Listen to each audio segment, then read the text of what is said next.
মদিনার পার্শ্ববর্তী একটি এলাকায় একজন মহিলা মৃত্যুবরণ করলে প্রতিবেশী একজন মহিলা সেই মৃত মহিলাকে গোসল দিচ্ছিলেন। গোসল দিতে দিতে প্রতিবেশী মহিলার হাত যখন ওই মৃত মহিলার উরুতে পৌঁছালো, এমন সময় ওই প্রতিবেশী মহিলার আশেপাশে থাকা 4-5 জন মহিলাকে বলল, এই তোমরা কি জানো এই যে মহিলা মারা গেছে তার সাথে কিন্তু অমুক পুরুষ লোকের অবৈধ সম্পর্ক ছিল। আল্লাহর কি কুদরত! এই কথা বলার সাথে সাথে ওই প্রতিবেশী মহিলার হাত মৃত মহিলার উরুর সাথে অলৌকিকভাবে আটকে গেল। এদিকে জানাজার নির্ধারিত সময় চলে আসলো, অনেক লোকজন জড়ো হলো, কিন্তু কি আশ্চর্য বিষয়, ওই মৃত মহিলাকে গোসল দেওয়াই শেষ হচ্ছে না। তখন বাড়ির পুরুষ লোকজন পর্দার আড়াল থেকে প্রতিবেশী ওই মহিলাকে জলদি করে গোসলের কাজ সম্পূর্ণ করতে বলল। তখন ওই প্রতিবেশী মহিলা বলল, আমি তো এই লাশকে জলদি করেই ছেড়ে দিতে চাই, কিন্তু এই লাশ তো আমাকে ছাড়তে চায় না। কি আশ্চর্য বিষয়!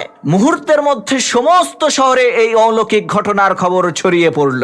এদিকে দিন পেরিয়ে রাত হয়ে যাচ্ছে, রাত পেরিয়ে দিন হলো, কিন্তু এলাকার সমস্ত মহিলারা মিলে যৌথ অভিযান পরিচালনা করে ওই মৃত মহিলার উরু থেকে প্রতিবেশী মহিলার হাতকে আলাদা করতে পারলো না। তাই বাধ্য হয়ে ওলামা একরামের পরামর্শ চাওয়া হলো। তখন ওলামা একরাম বললেন, হয়তোবা এই প্রতিবেশী মহিলার হাত কেটে ফেলতে হবে, আর না হয় ওই মৃত মহিলার উরুর কিছু অংশ কেটে ফেলতে হবে, এছাড়া আর তো কোনো উপায় আমরা দেখতে পাচ্ছি না। তখন প্রতিবেশী মহিলার পরিবারের লোকজন বলল, আমরা আমাদের মহিলাকে ত্রুটিযুক্ত করতে চাই না।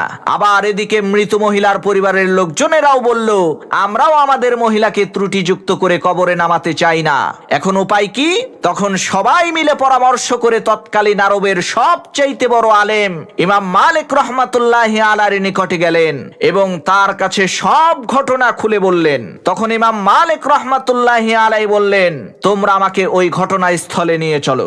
যথারীতি ইমাম মালিক রহমাতুল্লাহি আলাইহি ঘটনাস্থলে পৌঁছে ওই প্রতিবেশী মহিলাকে জিজ্ঞেস করলেন, মারে, এই মহিলাকে গোসল দেওয়ার সময় তুমি কি কিছু বলেছিলে নাকি?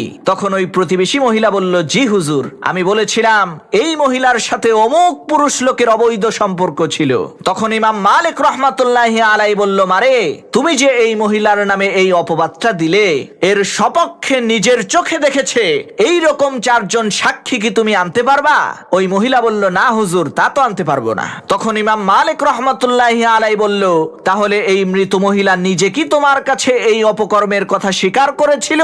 তখন ওই প্রতিবেশী মহিলা বলল, না হুজুর, তাও করেনি। তখন ইমাম মালিক রহমাতুল্লাহি আলাইহি বললেন, তাহলে কিসের ভিত্তিতে তুমি এই মহিলাকে এত বড় অপবাদ দিলে? তখন ওই প্রতিবেশী মহিলা বলল, হুজুর, আমি এই মহিলাকে কলস নিয়ে অমুক পুরুষের ঘরের দরজার সামনে দিয়ে আসতে দেখেছি। প্রতিবেশী মহিলার এই কথা শুনে ইমাম মালিক রহমাতুল্লাহি আলাইহি পবিত্র কোরআনের এই আয়াতটিকে সামনে রেখে বিচার ফয়সালা করলেন, ওয়াল্লাযীনা ইয়ারমুনাল মুহসানাতি সুম্মা লাম ইয়াতু বিআরবাতি শুহাদা ফাজলিদুহুম 80 জালদাতান ওয়া লা তাকবালু লাহুম শাহাদাতান আবাদা ওয়া উলাইকা হুমুল ফাসিকুন।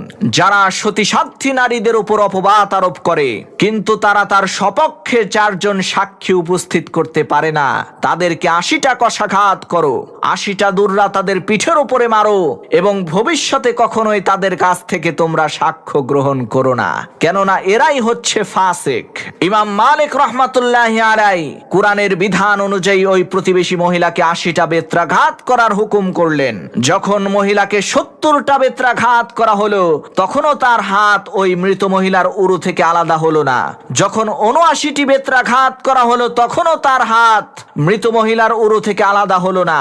কিন্তু যখনই 80টা বেত্রাঘাত করা হলো, আল্লাহর কি কুদরত, সাথে সাথে ওই প্রতিবেশী মহিলার হাত মৃত মহিলার উরু থেকে অলৌকিকভাবে আলাদা হয়ে গেল।